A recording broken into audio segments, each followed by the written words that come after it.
Somewhere between power, paranoia, and something darker, a line was crossed.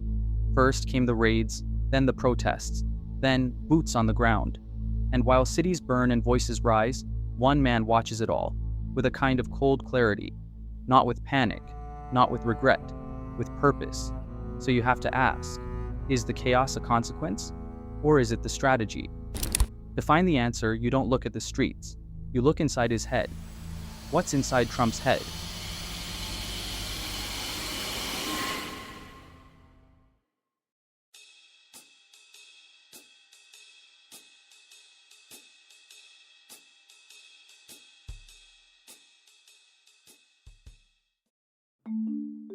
The streets didn't just wake up one morning and start burning.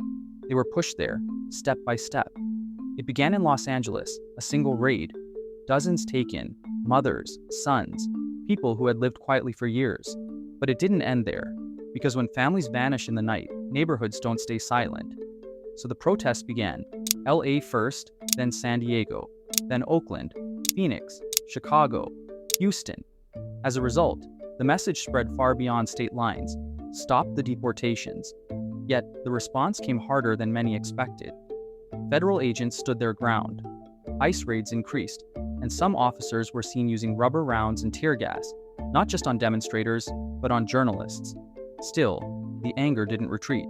It escalated, and so did the response, because Donald Trump, though not in office, was far from absent.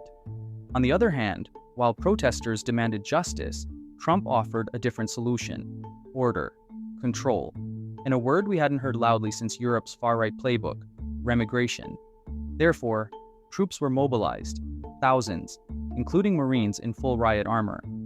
For that reason, state leaders, especially in California, began to push back, not with chants, but with lawsuits, legal warfare, constitutional arguments, a showdown of state versus federal force. And although both sides claimed to be protecting America's future, what filled the streets was something else: chaos, smoke, sirens, anger, confusion, and uncertainty.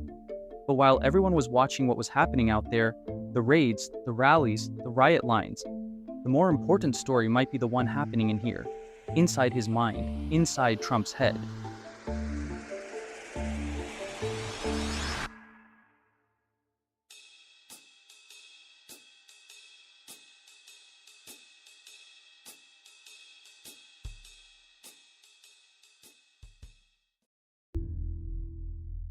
So, what's really driving all this?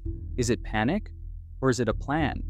Because to understand the now, you need to understand how Trump thinks, not just what he says. This isn't Trump's first dance with disorder.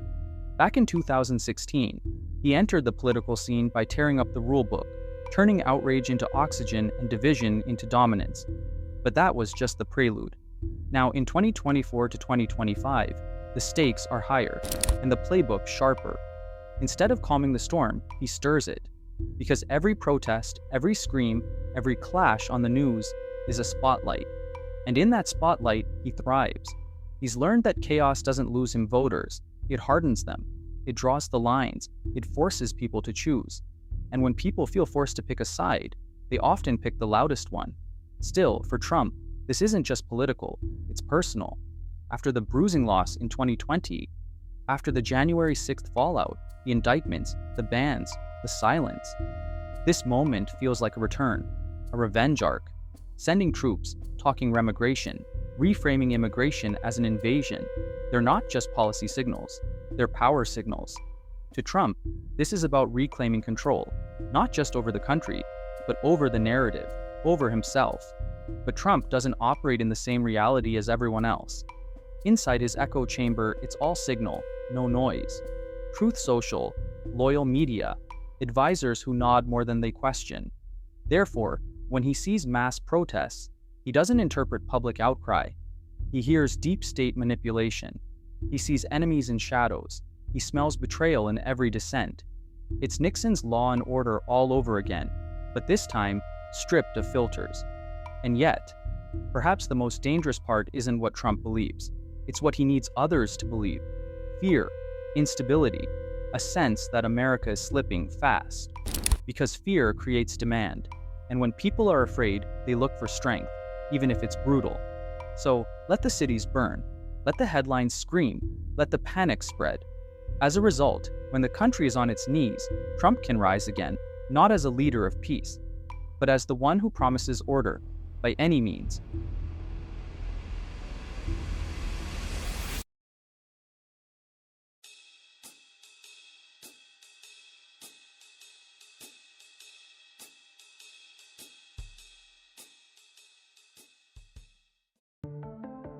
But let's pause for a second. What if the chaos we're seeing isn't just a reaction, but a tactic? What if these protests, the troop deployments, the panic in the headlines, aren't problems to solve, but tools to use? Because in Trump's world, the fire doesn't need putting out. Sometimes it needs more gasoline. Could this be a strategy? After all, chaos rallies his base. The more the streets burn, the more he can promise to restore order, not peace, his kind of order. And that's a key distinction. He's not calling for healing. He's calling for remigration, a word that, on the surface, sounds like policy, but underneath, it echoes deep into far-right rhetoric. That's why critics say it's more than immigration reform. They call it a dog whistle, a coded message to hardliners, to loyalists, to those who feel America must be taken back, not shared. Still, to his supporters, it doesn't sound extreme. It sounds like clarity, a strong hand in a chaotic world. He's not running from the fire, he's running with it. And so, instead of avoiding the unrest, Trump walks toward it. Therefore, every protest becomes proof, every headline becomes fuel, and every crackdown becomes an ad. Because fear moves voters, and order, especially his version of order, sells. As a result, this may not just be about the present moment. It may be the opening act of a campaign, not for peace, but for power.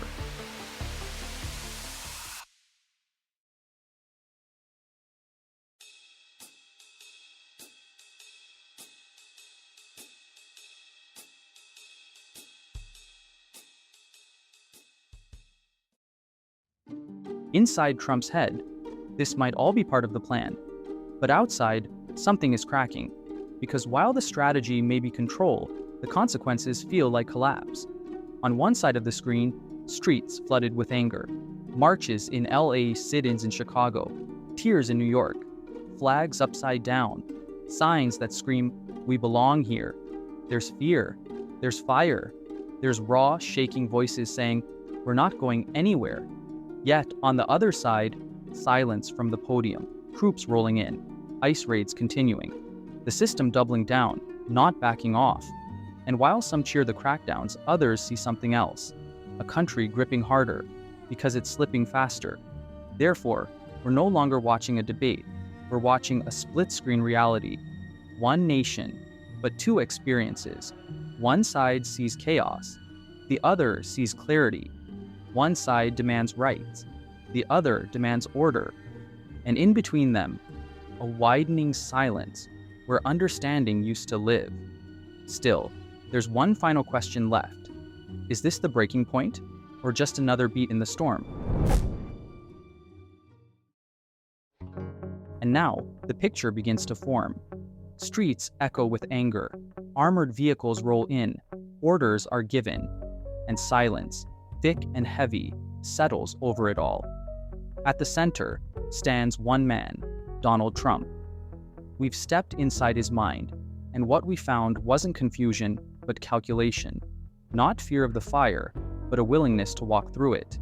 We've seen how protests became momentum, how remigration is more than a policy, it's a signal, a symbol, meant for a specific audience, and it's being heard.